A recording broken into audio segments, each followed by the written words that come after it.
Well, good day to you all. This is Joseph from Adjuvant Protocols for Healing. These webinars are dedicated to my book that is out on the market now, as you well know, for 2 years now. I also have a YouTube channel for any new ones on today. And you can get the notes from my lectures plus the recording. As I always like to share with you is things that I'm seeing in as I scroll through the news and different other websites and gain other information that I think might be interesting to you as holistic practitioners. And I have not spoken about my journey through cancer and related subjects for quite a while. I think it's been at least over a year, maybe 2 years. So I thought with some additional insights that you're going to find pretty astounding, actually. So we're going to get into that today, for sure. As you know, I was diagnosed, and I'm not going to go through all these PowerPoints because you have them, but just to begin, I was diagnosed with follicular lymphoma in 2007. Now, this is a PET scan, as you can see. And so in April of 2007, this was all in circled and in the dark black. Some of the areas on a PET scan are blackened out for safety reasons because of the intensity of the scan. But as you can see, and the way they make this is they put a radioactive isotope attached to a sugar molecule. Sugar goes right to the cancer, and the cancer gets the glucose first.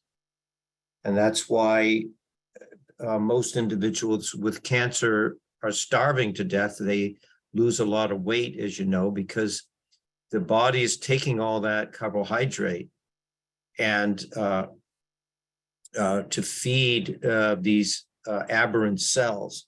So this was me in the lymph. As you can see, it was pretty extensive, and in the spleen.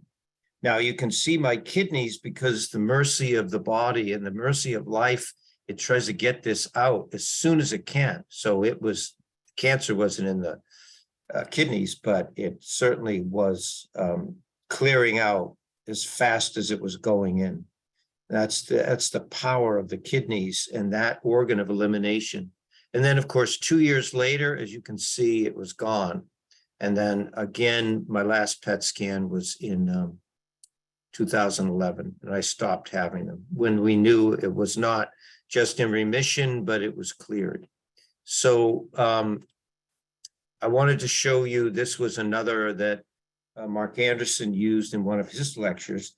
This is, again, is a PET scan, and this is an individual with bone cancer. And as you can see, the lesions throughout the spine so it is as we all know, a pretty severe condition, but not impossible.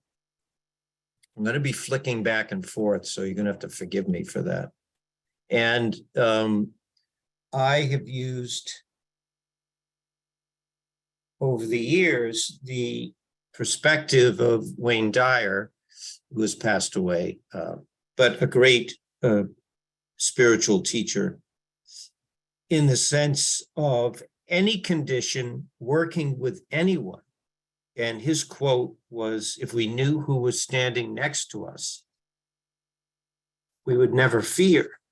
And so we understand that from a health practitioner's standpoint, using holistic modalities, nutrition, and whatever your primary modality is, but there is also this other aspect of the esoteric or spiritual or religious, if you will, whatever the individual or you work with, to keep the vertical connection open.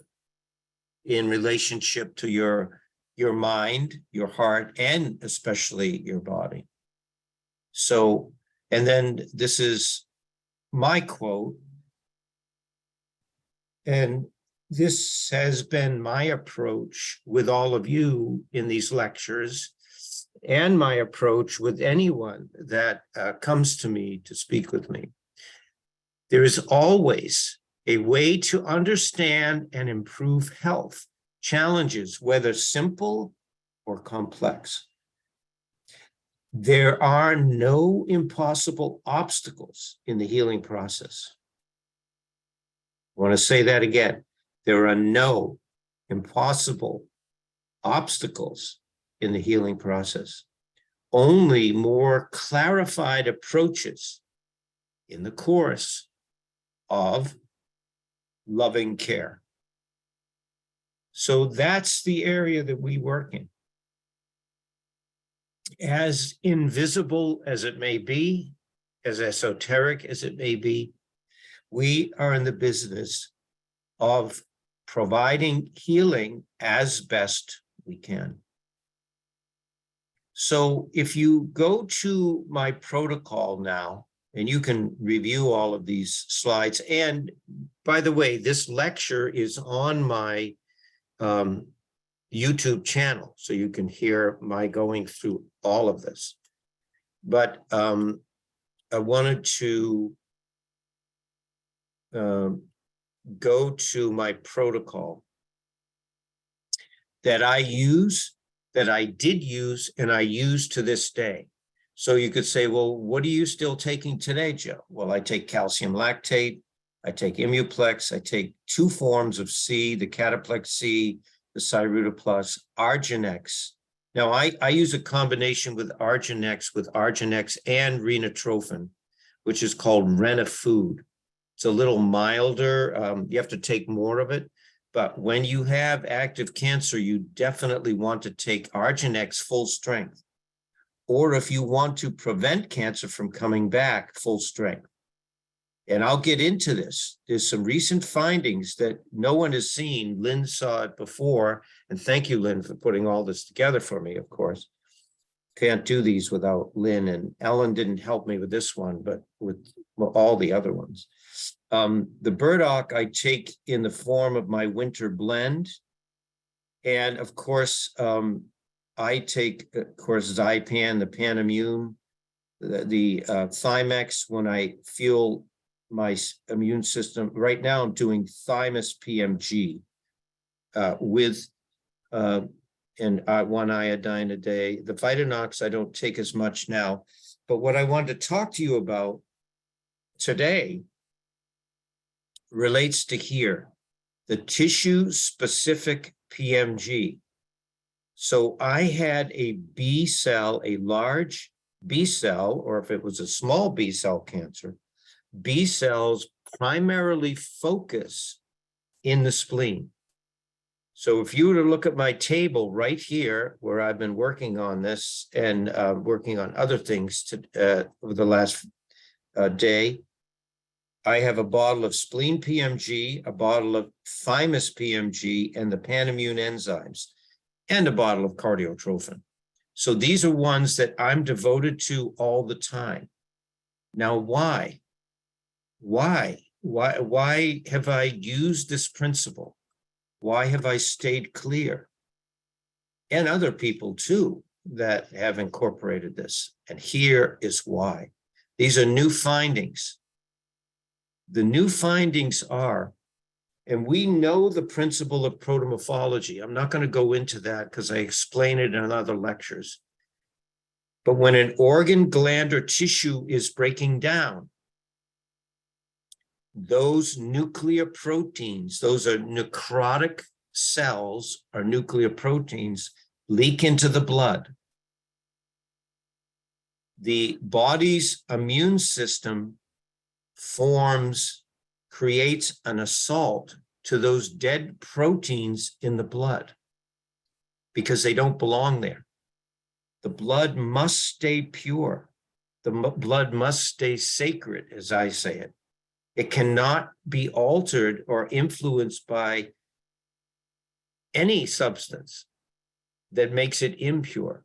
So the immune system establishes an assault by creating those anti-nuclear antibodies. This is what they're studying now, everyone. And this is incredible that they're admitting this. So the protomorphogen and these antibodies clean up the blood. Then they attack the primary organ.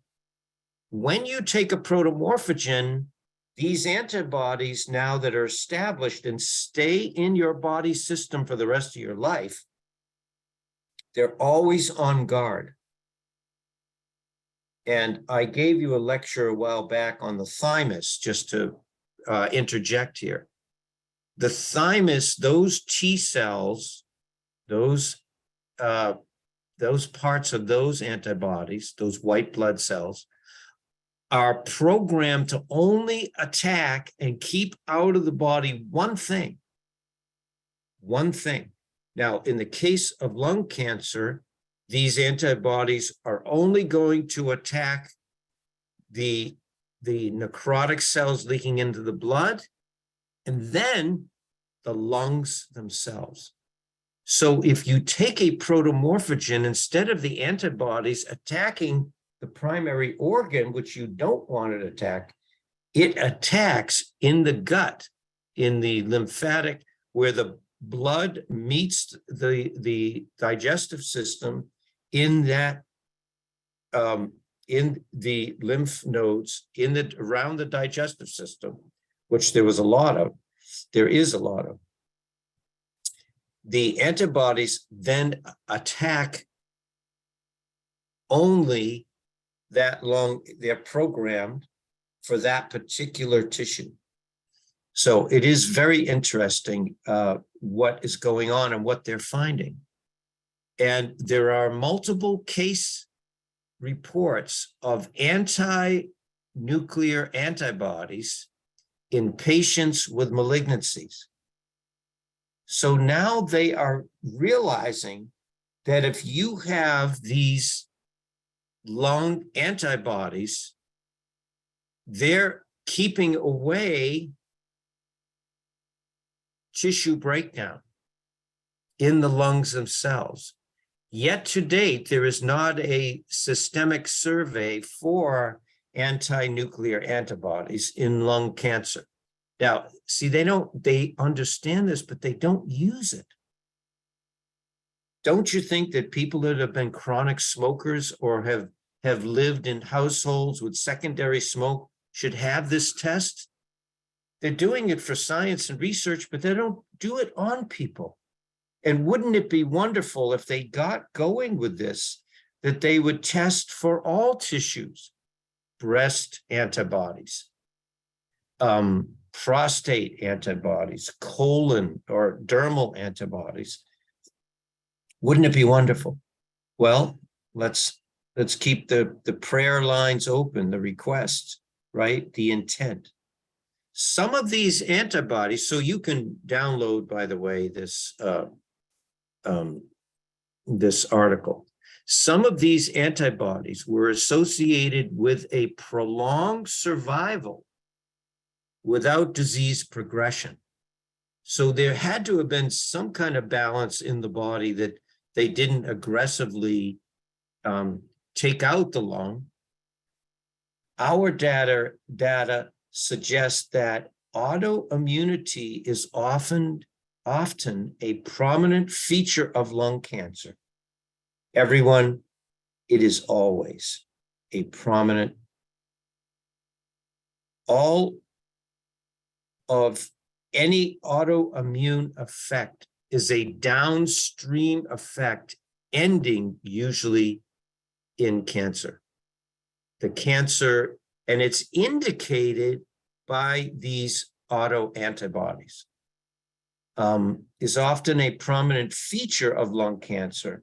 And that molecular characterization of these antigens may lead to the discovery of proteins with diagnostic and prognostic value. See, we talked about this back in the late 1920s, early 1930s.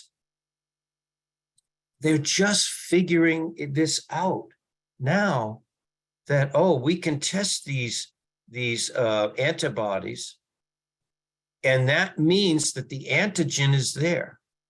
So you could say, using the protomorphogen hypothesis, which isn't a hypothesis, we've been using it, that whatever organ, gland, or tissue you're having issues with, or your clients or your family, you need to take that protomorphogen. How long? In the case of possible cancer and other degenerative conditions, forever. Now, usually we say, well, we take the protomorphogens for 3 months, then recheck. That would be nice if we had the test. But this is what they're beginning, this is the frontier in their minds, a beginning frontier. So, and you could say that instead of them searching for the antigen, right, these antibodies go in and they search for the bad guys, which end up being the primary, in this case, the lung, these necrotic proteins, they would then search for the protomorphogen. So you could say that the protomorphogen is an antigen. And that's what Mark teaches. That's what Dr. Lee has taught. And that's what I teach. So this whole area to me is so fascinating. So with my lymphatic cancer, there are no lymphatic protomorphogens. What would I use? I would use spleen PMG, because there's lymph tissue not only in the spleen, but there's or lymph cells and associated T cells and B cells related to my immunity. Spleen is primarily B cells. Thymus is primarily T cells. They both have both, but there is a predominance in B for spleen, T for thymus. That's all you have to remember. And so for me and my life, I have to take spleen and thymus every day forever. And that is part of dissuading the immune system, what? From being out of control? No, the immune system from doing its job. It's supposed to be doing this. It just overdoes it. That's all. So what we're doing using this wonderful principle is just bringing that aggressive behavior, this autoimmune principle and behavior in the body, help to bring it under control. Here's one more that I gave you, and you can open these up and read them all through. People with lung cancer usually present at a late stage in the course of their disease when their chances of long-term survival are low. What do they present with? These antibodies. At present, there is little to offer for early diagnosis, even in those at high risk of developing the disease. People with lung cancer, now I'm just using this because that's what they're doing the research on. People with lung cancer have lung cancer long before. And you'll see that when I finish this, antibodies have been shown to be present in the circulation of people with various forms of solid tumor before cancer-associated antigens can be detected. And these molecules can be measured up to 5 years before symptomatic disease. 5 years before lung cancer presents itself, these indicators are there. 5 years. If you took the lung, the pneumotroph and the lung protomorphogen, this would all begin to reduce or go away completely. In my case, it went away completely. The conclusion is the measurement of an antibody response to one or more tumor-associated antigens, remember the dead proteins hanging around in the blood, in an optimized panel assay may prove a sensitive and specific blood test to aid in early detection of lung cancer. Well, this is our longing, isn't it? As nutritionists, as people that work in the health field, can you get these blood tests going, please? And so that's some really good news that I think I had sent to Mark, and then he found it even more. And I had read, I couldn't find it up to 7, or maybe Mark found up to 7 years before, way before this autoimmune process is happening, before cancer can even manifest. So the other that I wanted to look at with you relates to, I got that right here, relates to something that I have taught. And, oh, let me read the article first. Okay. So the other thing that they are finding now is, I don't know why these are all marked off, but they are seeing now that most cancer cells, in fact, I think all, have a fungal content. Now, remember that when we talk about fungus, let me just get this. We tend, and I have two, hold on, I want to read this quote to you.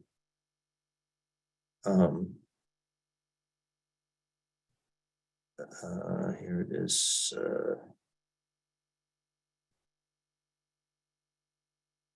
I can't find. Oh, yes. Is a fungus a bacteria? So we talk about mold, bacteria.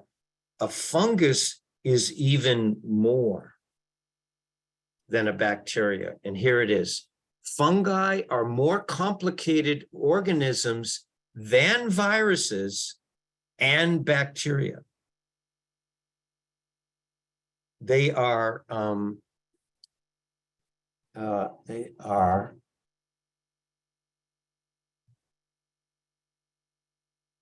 eukaryocytes, which means they have cells.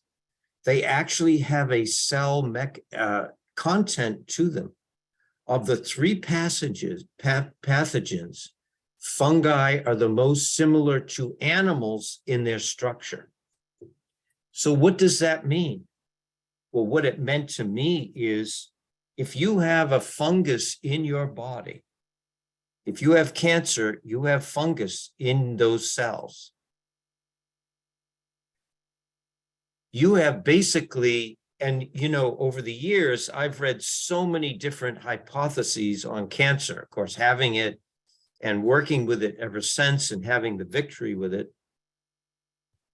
Many claim that a cancer could be a virus. It could come out of a viral infection, a bacterial infection, or a parasite, which to me says this that they're discovering now, this fungal piece within the cancer cells is extraordinary because it is like having an animal in your body, in these cancer cells.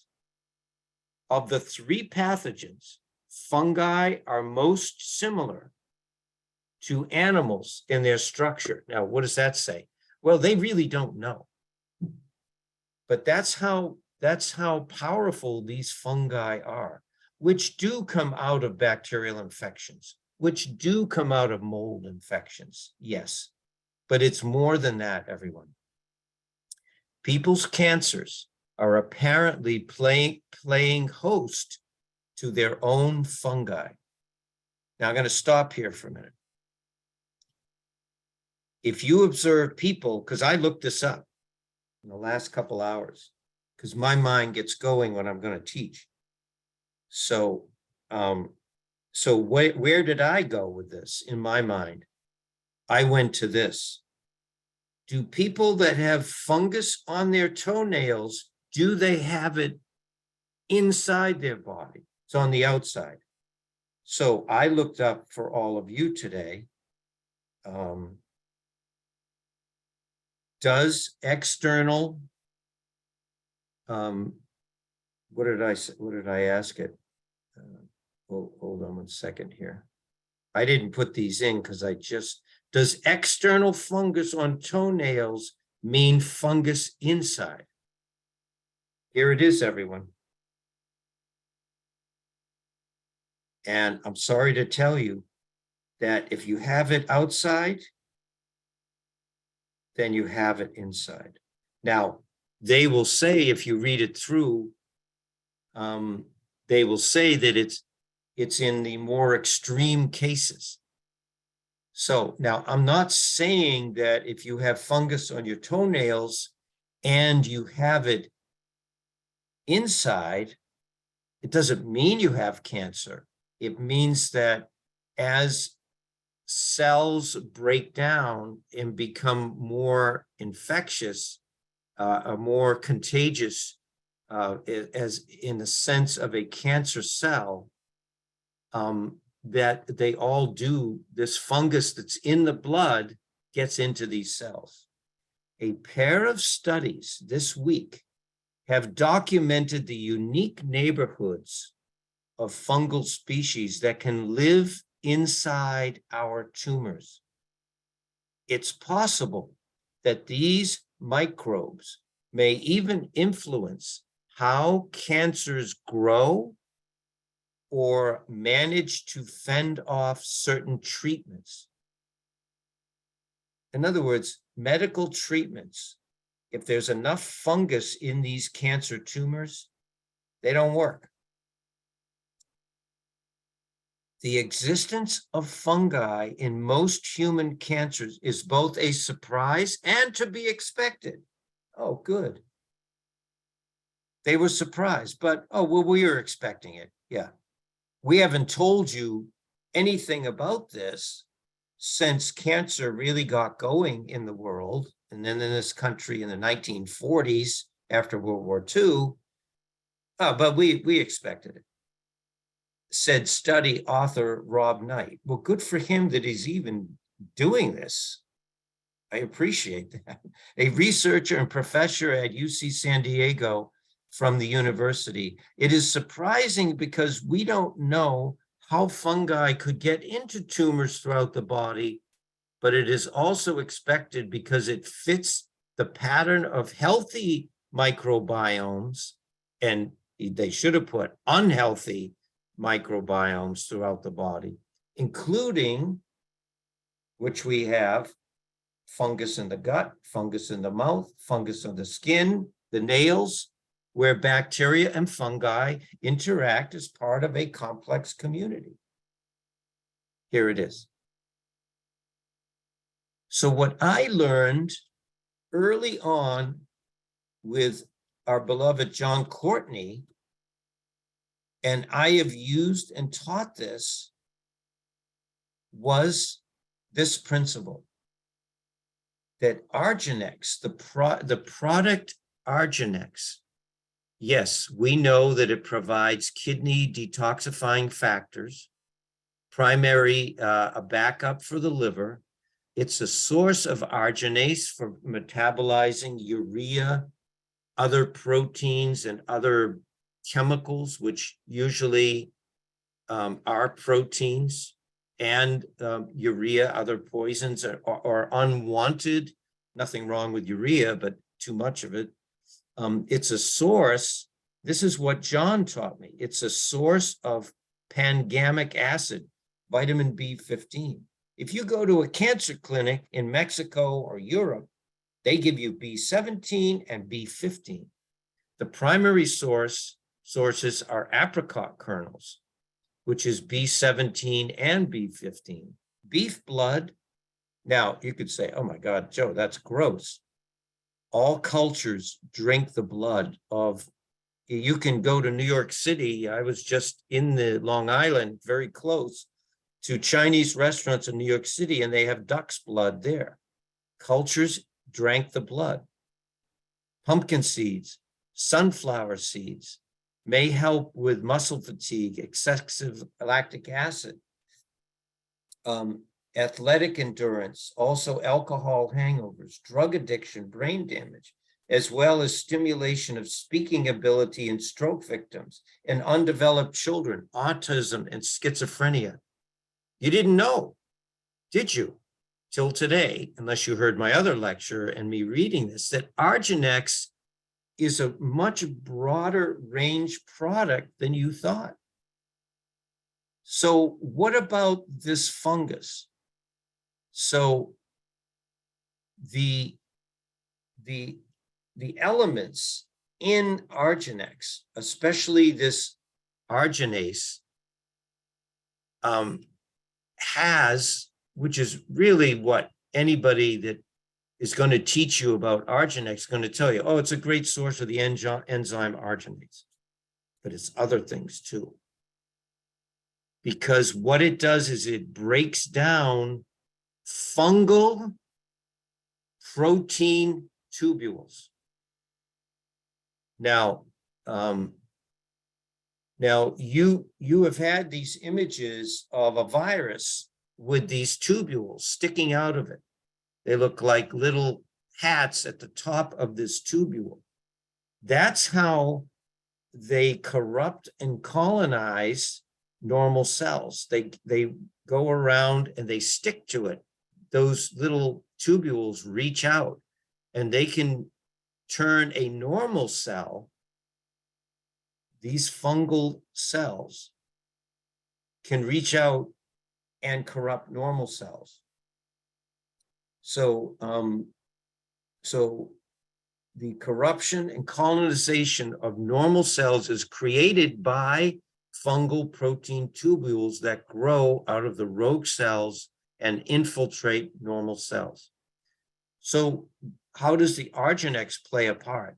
It destroys those tubules so they cannot invade normal cells. Now, some of you might be thinking, well, would this work for a virus? It's never been talked about, never been studied, but I would say to you, yes. Anything with a tubule that's connecting a rogue or aberrant cell in the body, whether it's a viral cell, bacterial, anything, would have that type of connection to contaminate the normal cells in the area. Theory is that B15, which is in Arginex, can act to disrupt the colonization of rogue cells.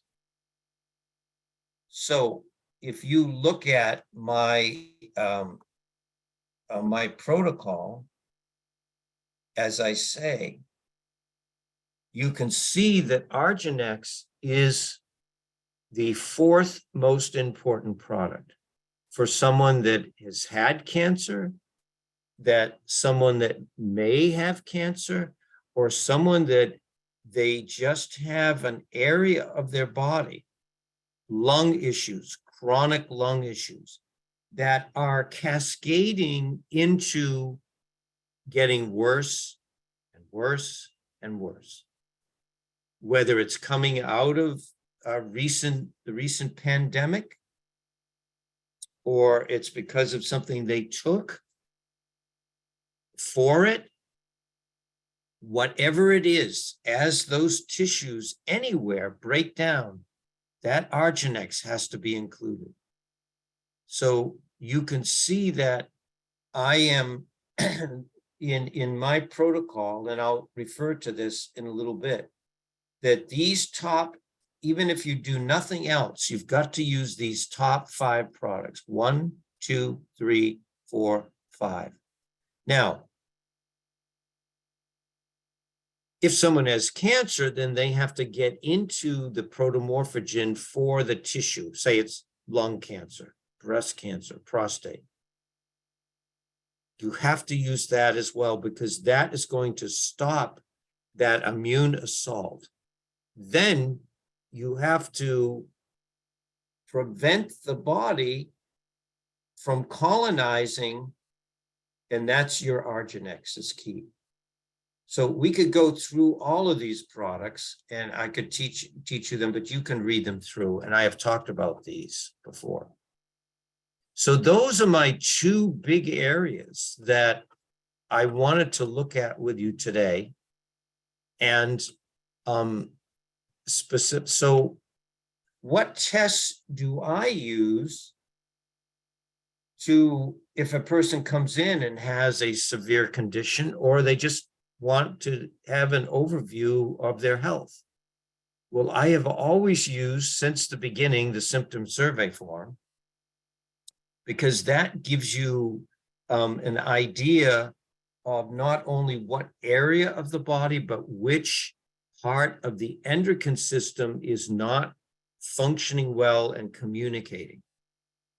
So that is very important. And then this is a very simple blood work that I ask people to get. Now, if they have Hashimoto's thyroiditis, or they have a lot of the symptoms of it, which is another autoimmune condition, then you would want to go more extensive in these blood work to get a free T4, free T3, etc. But these are the blood work that I ask for. Always a heart sound recording graph, always. Because this allows us to look again, like the symptom survey form, to look in to see which part we're using the heart to see which nutrients are their kidneys breaking down. We can see that in the recording. The high second sound in the pulmonic is either respiratory, adrenal. Most of the time it's adrenal or kidney. So we can see that whether the kidneys are being affected and are weakening. And so that's when we would start definitely applying that Arginex principle with that person. And then the gut biome. So before I lectured, I called Michael Gator and I said, are there any tests? Now, nobody come in. You can contact me later if you think there are fungal blood tests or any type of test that test for fungus. But David Hogshead, I heard lectured last night and said there was. And there are, but I want to check them out first before I'm going to give you any recommendations for testing. Because a lot of these tests they're not in their preliminary, and they don't go as deep as I would like them to go to find out. So, but fungal tests, Dr. Gator said, you would usually do the diagnostic. You'd go into the gut biome, or he said the standard process test that checks for the SP microbiome test that you can get through standard process. But I have looked at that, and it's good. It's a good preliminary, but it's not as good as diagnostics to go deeper into bacterial and yeast overgrowth, because a lot of these come out of there. And then, of course, there are mold tests as well. But the fungal test, which again, this is just beginning, research is just beginning with this, but we'll get into it more. I'll gather research and get this to you. Now, what could you say with a fungal pathogen? What would you use? Which I didn't put in here today, but the weed and feed program in my book would be where I would start to, if you think, say, you have a client or you or a family member has a lot of fungus, toe fungus. You've got to go deeper and you've got to be doing that weed and feed, which is 6 weekends. That's when you're purging it out. It's just Saturday and Sunday for 6 weekends in a row. And that's twice a year. So most couples should do this because there's all kinds of yeasts and bacteria that couples spread back and forth between each other through intimacy, through physical intercourse, saliva, contact with skin, all of that. So that is very important that most couples should do that. Everyone should do it, in my opinion. And I know we've been out of that one product, but we have alternates for that too. And that's in one of my lectures as well. Lynn can remember what that is and put it in the chat box, which lecture that has, that we went into that. Can't think of it off the top of my head. So, and make sure that you do diagnostics, the GI panel number 2, because the 2 will figure out if there are parasites in the system. So that's very important as well. Now, so as I say, I'll get into a lot of this as we go along here. So I wanted to finish on Salim River Press. I've written 6 or 7 articles on different areas. I haven't been writing lately just because I haven't had time. But this is one that I did on my journey through cancer. And I go through the history of it, but this is a lay lecture basically, or a lay writing for people that just go on the Saline River Press website and they don't know what to do. Eventually this will become a book, but I need to take off 6 months to write a book, hide myself away somewhere.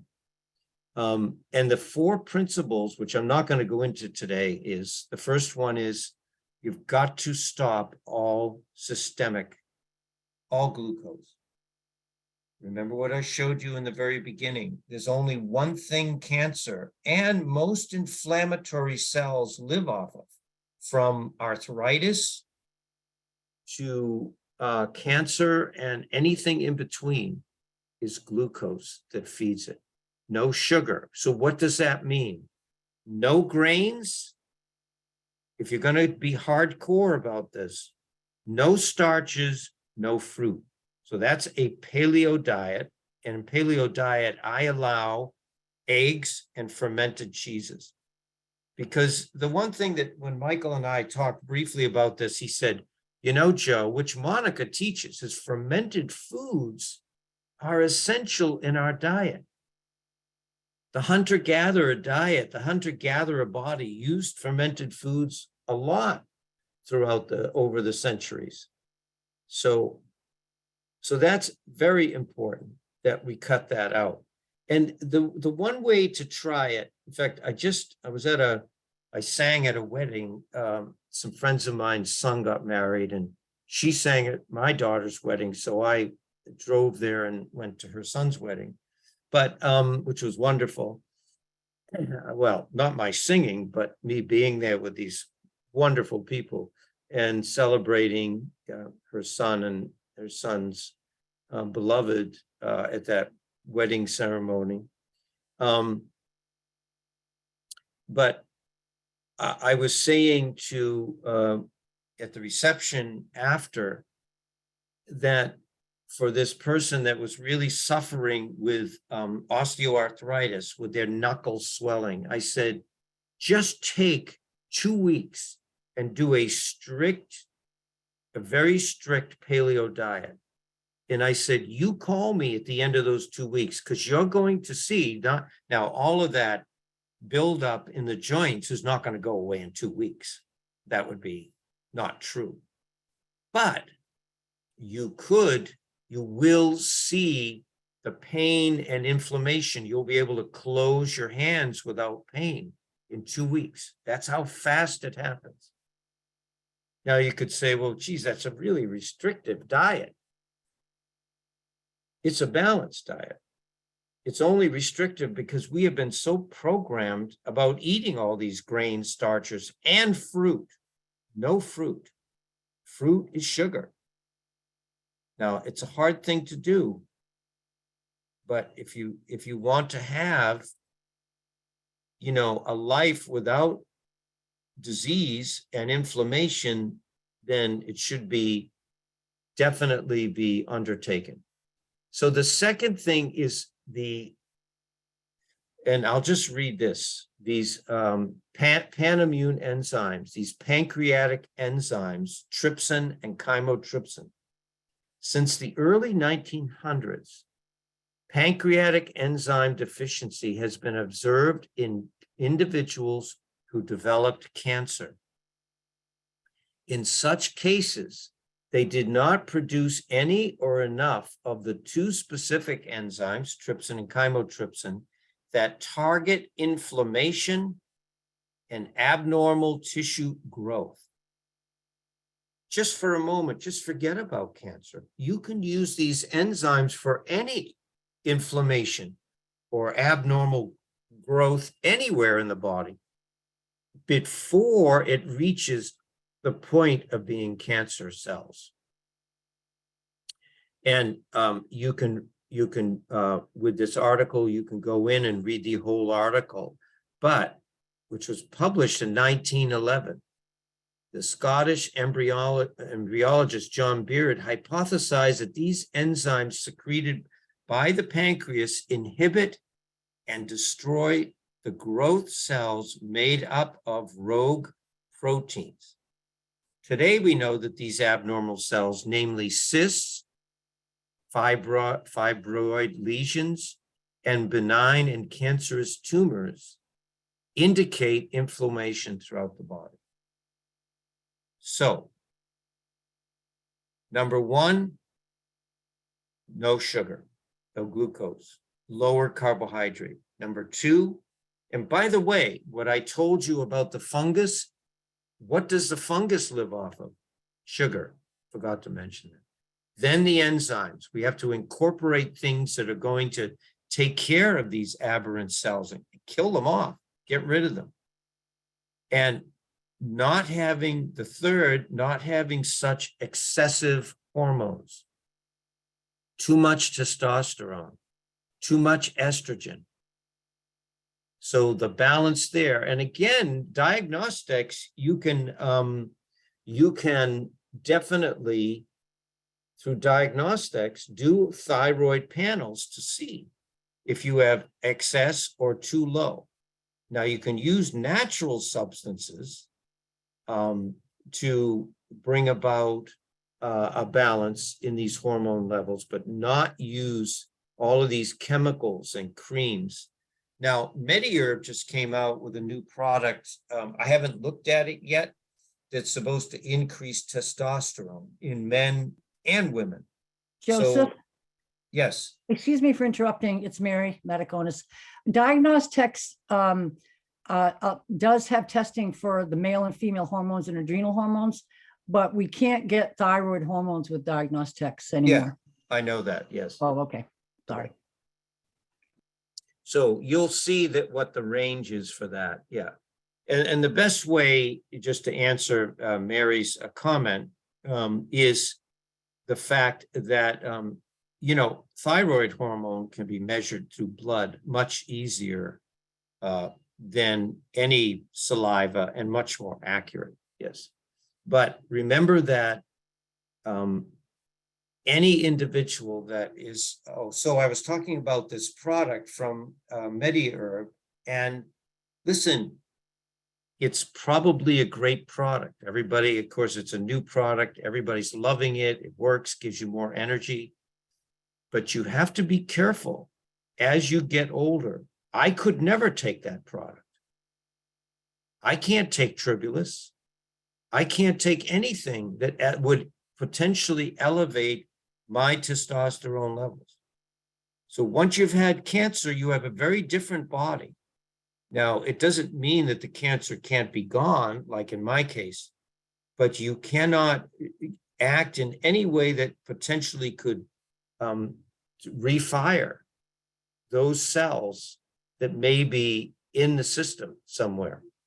So that is very important as well.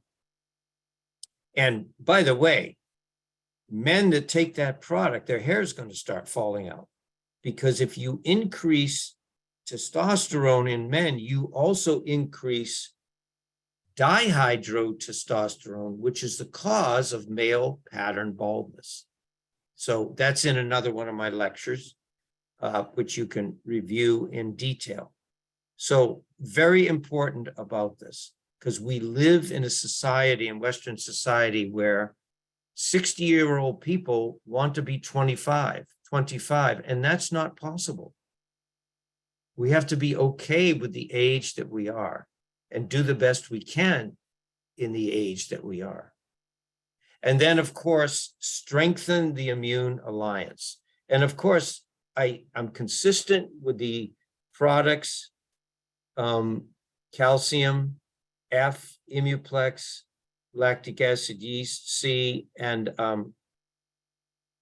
don't know why I didn't put Arginex. Arginex should be in here as well. But, geez, I missed that. I'm glad I taught this. For some reason, we didn't put that in.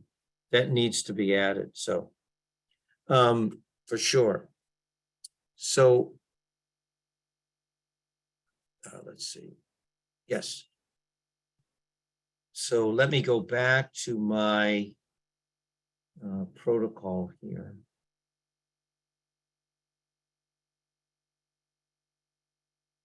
And yeah, basically the same. So when in the article, I said calcium lactate and F, so that would be super EFF. And then the C, Immuplex, and I didn't put Arginex in, so I'm glad I caught that. Now, the other one about cancer, by the way, is to use, instead of the Burdock complex, to use the liquid blend that's in my book. And that is Burdock, Echinacea, and Astragalus. Okay. And it used to be cat's claw, but it doesn't come in a liquid. You can get cat's claw now, which is a really good anti-rogue cell, i.e. cancer, but any rogue cell, cat's claw complex is amazing. And I used to have it and I miss it. But I use the other three, the Echinacea, the Burdock, and the Astragalus. So, and make sure that with every meal, you're taking some kind of enzymes. And then the Panammune, to this day, I take 6 at night before bed, every night. If I miss, then I'll do it the next day twice, during the day and then at night. You got to stay consistent with that. And then, as I said in the beginning, the organ specific, yeah.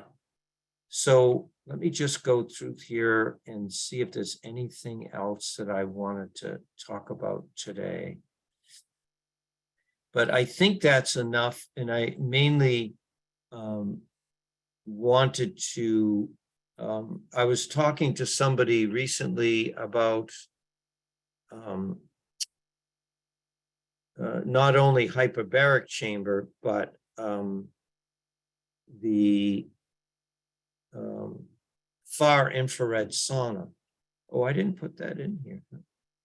And that's good if all of you definitely, I don't see it in here. Huh.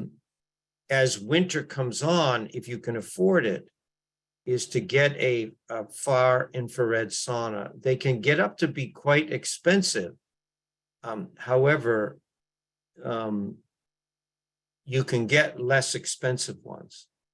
And then, of course, a suggested reading that, besides that, Dr. Beard's philosophy on the Panammune, the trypsin and chymotrypsin enzymes, is to download this book, One Answer to Cancer. So I'm pretty sure, oh, there's Dr. Kelly. Yes, here it is. That book, it talks about cancer, give you more insight into it.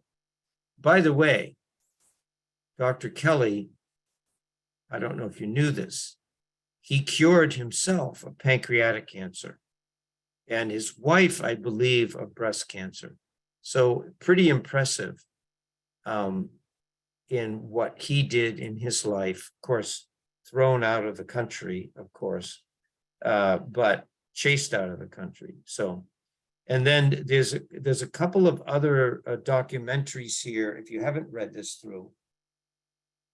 The Emperor of All Maladies, which is a Ken Burns PBS.